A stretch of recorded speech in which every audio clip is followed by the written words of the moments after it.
Hello again, everyone. It's Chris Bonhoff, videographer at Plymouth Congregational Church of Minneapolis, here again with lead minister, Reverend Dr. Dwayne L. Davis, discussing today the spring section of Toni Morrison's The Bluest Eye. And in this section, we get vignettes, deep dives into three of the characters in Pacola's orbit, her family history, with the histories of her mother Pauline and her father Cholly, and then also Soaphead Church, who at the end of the section responds to Pacola's request for her eyes to be turned blue. And Dwayne, as I was reading this section, something that really struck me that I thought might be a good place to start, building on how we have been talking about religious imagery in the Bluest Eye, and ways to think about how we all, as people in Western American culture, kind of conceive of God and our relationship with God. There's a concept that I noticed going throughout this section about freedom, and I'm curious about how people's ideas of freedom connect with their ideas of the divine. And so specifically, Pauline, her sense of freedom seems to be rooted in this idea of salvation, of Jesus as this presence that takes her by the hand and removes her from all of the pain and suffering of the world and into this place of rest. And she then experiences this again in the context of going to the movies and seeing this world of ease. And then Cholly, his sense of freedom happens after unknown years living on the road on his own after the run-in with his father in Macon, where he has been humiliated, broken down, and has come out the other side of it and has kind of aligned himself more or less with what he conceives of as maybe the devil. There's early on when he is a child, there's a section about, the image of God, the white guy with the beard in the clouds was never really interesting to him, but the devil, that was an interesting idea. And then Soaphead Church, he has a sense of freedom that allows him to confront God and to write God a letter and to say, God, you and I, we've both created. I have the freedom of creation. And I wanted to just wrap up my thoughts on this before asking you a question. In a fourth example of people's lived experience of freedom, when Cholly's grandmother is dying, and the women of this town come together and they're talking about pain, and they're comparing their pains that they've experienced over the years. And Morrison writes this just beautiful passage about this group of women that's really, I think, amazing. She writes, referring to this group of women, then they had grown, edging into life from the back door, becoming. Everybody in the world was in a position to give them orders.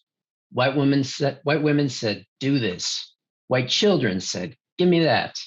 White men said, come here. Black men said, lay down. The only people they need not take orders from were Black children and each other. But they took all of that and recreated it in their own image.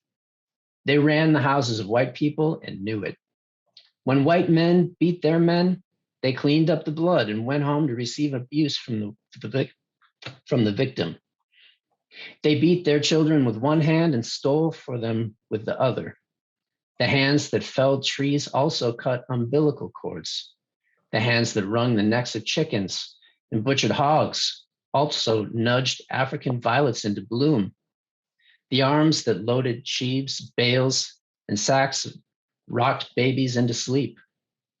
They patted biscuits into flaky ovals of innocence and shrouded the dead.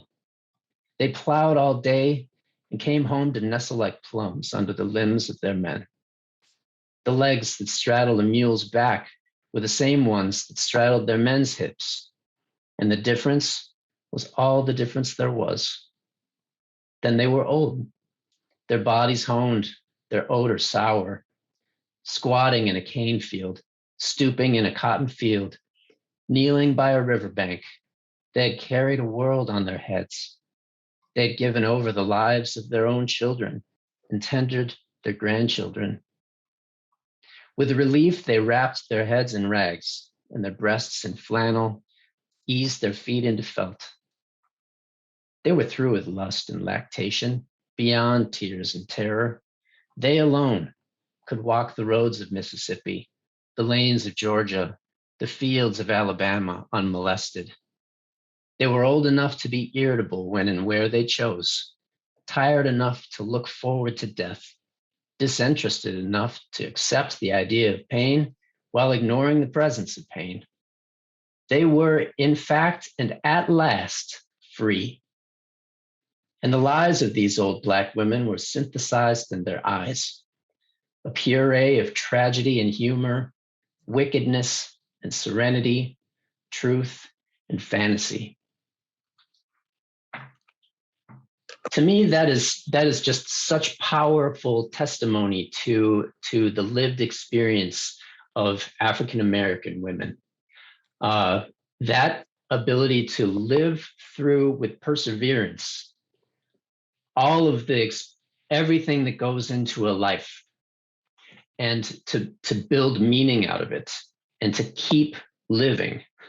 And I think that series of dualities, of both ands, that ends that passage is really powerful to me. That, whereas Pauline and Cholly needed to land on one or the other and then demonize the other side, this passage is talking about the holding both, that I just find really compelling. And I will even, you called it a fourth one in this sort of a fourth character, and how I think they stand in contradistinction to the three characters you mentioned.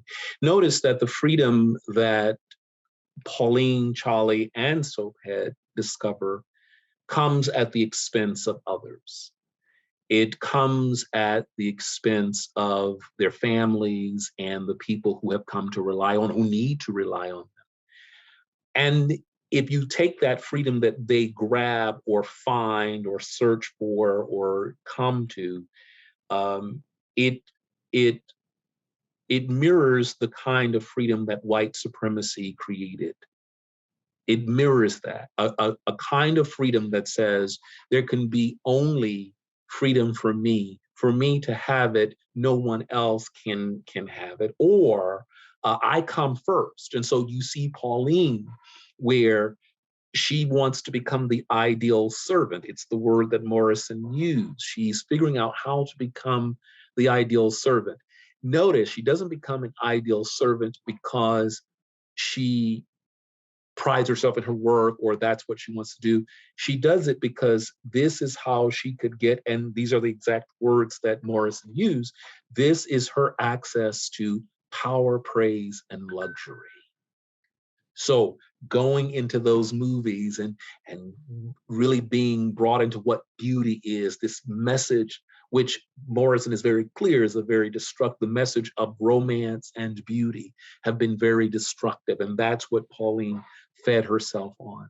Cholly, to get to the point where your shame and your lack of personhood, you arrive at the expense of your wife. You find that where you don't have to care, and where you actually, because you are honest enough to see the inadequacy and the cruelty of the white man with the beard as God, that you intentionally take on the character of the anti-God, which is freeing in some ways. Again, there are consequences for choosing the anti-God. There are consequences to your family. So the freedom they're choosing, again, comes at the expense of people in a real way. Soaphead Church, again, here is someone who finds his freedom in counting himself as equal to God. He's found out that the cosmic neatness that the theologians celebrate is a lie. And instead of trying to free others, he takes the conceit that, oh, I can do as well as God. I've figured it out. You've been fooling people. You are inadequate. You are incapable of meeting these people. So I might as well get what I can out of it. So notice this freedom is all, but not the women. The Black grandmothers, the Black elders, they earn the right to be unbothered. They earn the right to not have to worry about all of these issues because they have taken care of their children and their men and white families. They have earned their freedom. Yeah, yeah, absolutely. And, Soaphead Church, asks God, like, or accuses him, I guess, of abandoning children, Yes. in positions of pain and suffering. And maybe what's so liberating and hopeful about the experience of these women's lives is that there's meaning on the other side of it. The experiencing of hardship. There's not an abandonment. There, I don't know, it's not the end of the story. Right. But it's quite interesting, even if there is meaning in it. Notice in that description that Morrison makes, she does not describe those elder women in relation to God. True. Notice that she does not locate their meaning or their triumph there. So the question then becomes, what wisdom, and it goes to, I think, some of the womanist theology we're talking about. Katie Cannon really talks about, in womanist, we talk about ethical construction.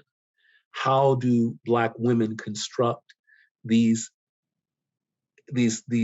ethical lives in a context of an inadequate religion, inadequate theological construct, oppression? And that description of those women in really, and again, maybe Morrison was intentional, but I noticed she did not, even though she had talked about Aunt Jimmy in terms of when she was sick, and they brought the preacher, but then they brought the healer, and very spiritual, very religious. When we get to the description of these women, their life chances, their life challenges, their overcoming is not spoken of in terms of religion or God. And it really does lodge within an agency that their freedom is earned. I appreciate you really calling out the duality, because there was some sense in that duality and understanding that these challenges, not only do we know where they come from, but they do not interfere with the agency to construct ethical, full lives, which again makes the distinction between Pauline, Cholly, and Soaphead that much more vivid. They had a choice. All three of those characters had a choice in relation to what they were experiencing. And yet they chose a freedom that hurt so many others. Right, right. And it's a distinction between creating an ethical framework that either is constructed to care or Yes. or to to act only in self-interest. Yeah. Or protect oneself. Yeah, to protect oneself or to care. And again, notice the description of the challenges is that Morrison gives us does talk about there is a real interest in what you can do to survive. They need protection too. And yet they were able to construct lives that could be generative and life-giving to the ones that they love. Again, I bring the McTeers in this as an example of that. Again, if you go right back to the beginning of the book, Claudia is describing Mrs. McTeer response to her when she's sick. And she recognized early on, these are hands that did not want me to die. The hands of Pauline, Cholly, and Soaphead do not care if you die. Boy, so much to chew on this in this section. Yeah. Yes, please, everybody. Really enjoyed seeing a couple of comments left on the virtual classroom page. Would love to see some more of your thoughts shared with the community around this section. And I hope everyone enjoys the Zoom session to come. Yes, and I'm going to put some comments. I'm working with some things because I think this has so much in this section. We're not going to get to all of it, so I think I'm going to have to put some stuff in the chat. So I'm going to do Good. Thank you so much, Chris. Yes, thank you. See you next time.